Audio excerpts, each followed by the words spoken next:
All right. Hey, everybody. Greg Pruitt here with Idaho Dispatch, and I am joined today by Secretary of State Phil McGrane. How are you, sir? Good. How are you, Greg? I'm tired. I'm sure you're tired. I can't wait for November 6th. And actually, for It's me, it November 5th, but flows. No, I know, but that's the day after, right? So then I'm like, right. okay, it's over, it's done. But for you, it probably doesn't really end on November 5th. You're probably still going, several weeks after that with confirming things and all that. So I'm sure you're, When talking to the staff, we talk about November 5th as being halftime.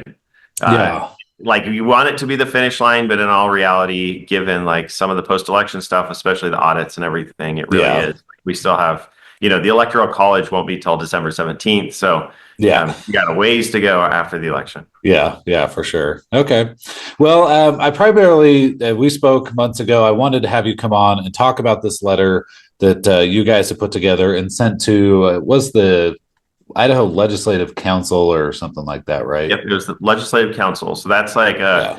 group made up of legislative leadership, so the speaker and the pro tem, but also the chairs of JFAC sit on there. They meet periodically throughout the year on a number of different things. So like that's the group that wrote the pro and con arguments for the constitutional amendment. They're kind of the managerial entity for a lot of legislative stuff. And so it just seemed like the appropriate group to send the message to this summer. Okay. And so for those that don't know, can you kind of explain the letter deals with Proposition One, and that's what the letter was about. So can you just briefly, and for those that don't know, we'll send a link to the letter so everybody can read it after watching this interview. But can you briefly explain the impetus behind sending the letter and then kind of what the letter stated? Yeah, let me give like a little bit of history because there's a lot of focus on Proposition 1 or what people think of as Proposition 1. At the time of the letter, it was not a proposition yet. It was still a citizens initiative. The cycle for initiatives starts, whenever somebody drops off their petitions, they're given an 18-month window to circulate those petitions. There's a couple Yeah. of steps that happen with our office and the AG's office. So not last May, but the May a year ago is when this what Proposition 1 is now began the process. So it was circulated for over a year. That's where the signatures were gathered, everything else. And along that, during that process, there's a number of steps. So one is a lot of attention with the Attorney General's office on the ballot titles and how do you describe this thing to voters on the ballot. There was a Supreme Court case on that. Our office was involved in that as well. Additionally, when someone drops off a petition, and we have one right now on marijuana that is in this phase for Mhm. the 2026 cycle, is the Division of Financial Management, so under the governor's office, has 20 days to come up with a fiscal impact statement.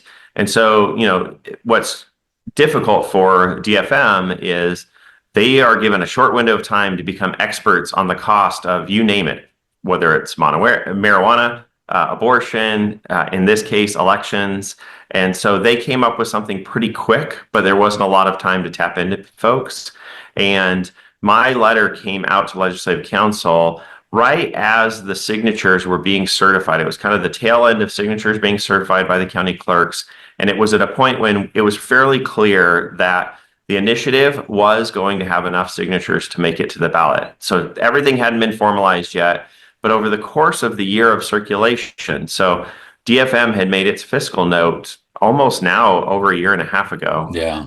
We learned a lot. We did a lot of research, talked to the election vendors that we work with, talked to other states. So in particular, we've had multiple calls with the state of Alaska to try and better understand, because what Proposition 1 is now is often referred to as the Alaska model.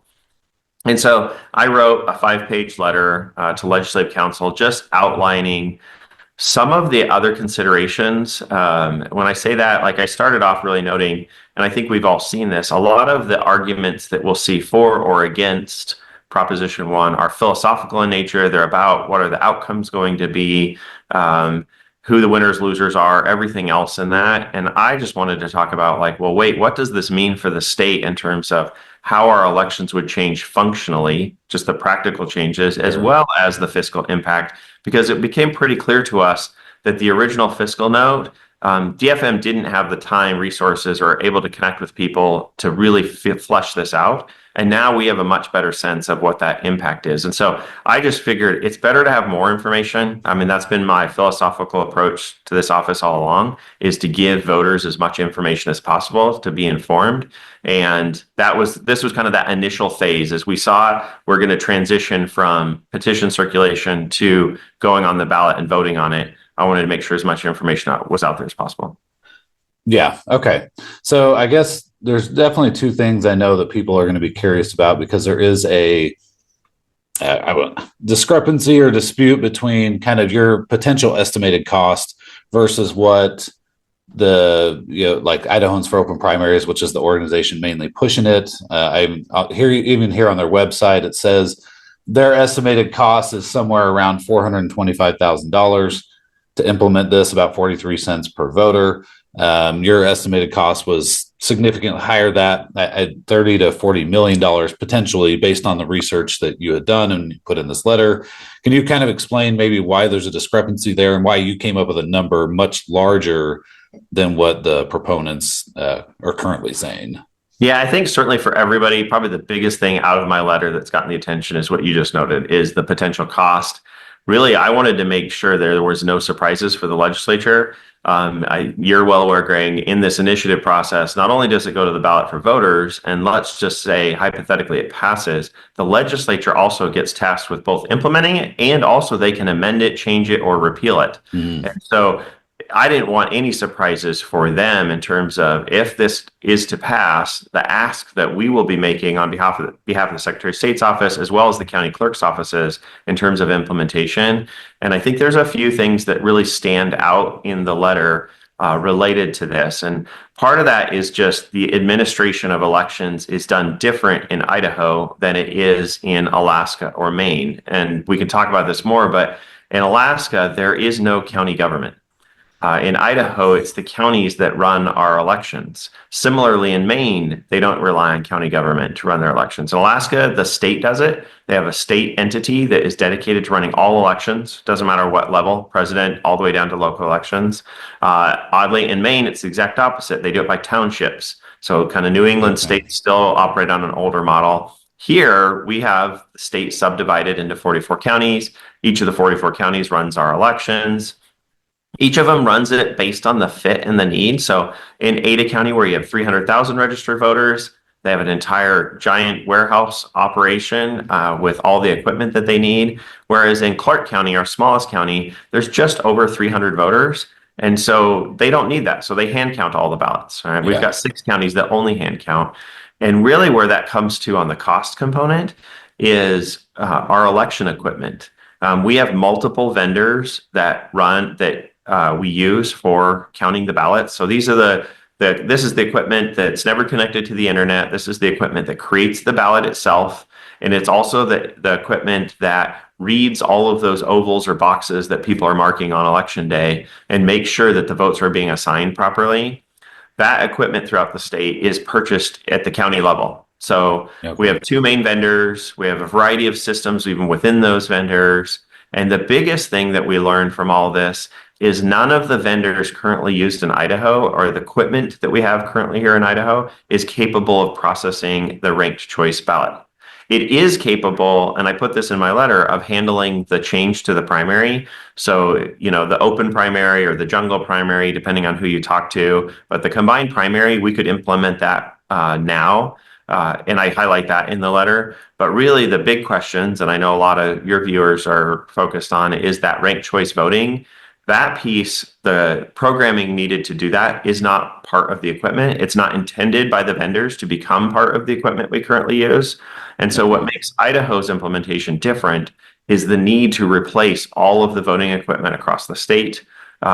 We would have to go through a competitive bidding process to do that. And now it would change it. Instead of, Ada County uses different equipment than, say, Elmore County or Boise County or some of our surrounding counties. Now, statewide, even the Clark counties would need to use the same equipment that the Ada counties are using, and vice versa, because to do this tabulation, especially on a statewide, a legislative, federal election level, the votes now have to be combined to do that multiple round of voting. So we always say Boundary County and Bear Lake County, you can't come up with a result until you have that information combined.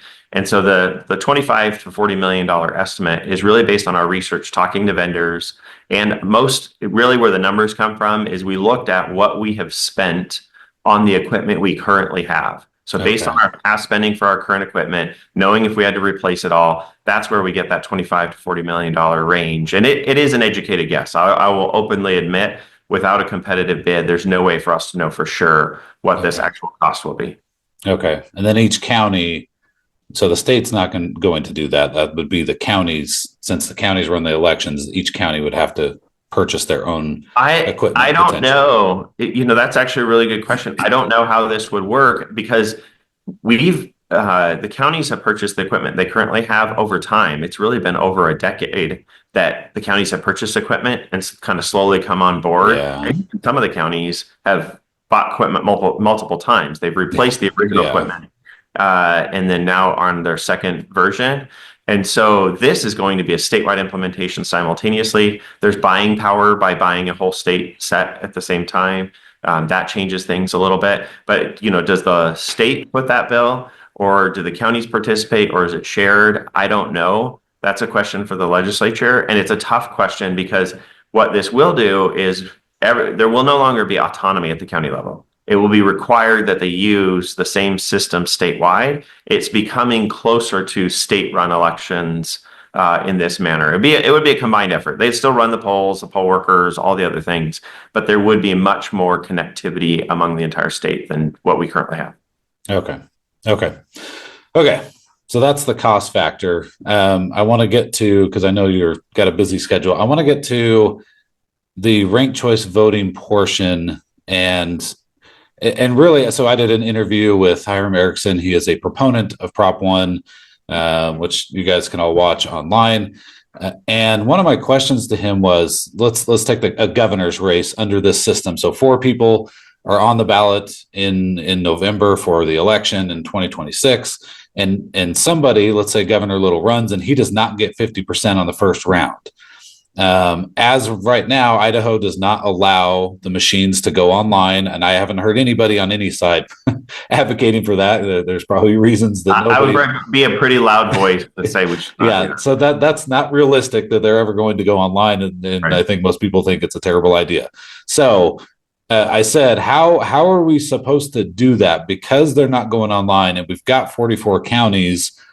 How do we do the instant runoff? And he said that the Secretary of State will figure it out. So is that something that over the last year you've tried to figure out how are we really going to do this? So, does everybody put their stuff on a thumb drive? Do we make them ship all the drive all the boxes? You probably don't want to ship them. You drive the boxes down from each count. I mean, have you really thought about that and how you guys may potentially implement something like that in that scenario? Yeah, I think I was probably the first person to highlight a lot of these challenges in my letter to Legislative Council. Yeah. I remember you and I talking months ago, and you were like, holy smokes, I didn't think about this. Like, this is a big change. And this goes to why I wrote Legislative Council, is to talk about some of these logistical things that no one is really thinking about. That's what I'm tasked with doing in this role, is to figure out how do we actually make it work. I will say, until we actually get to the point that this passes and we're implementing it, there's a lot of the details that we will iron out. But we have thought about,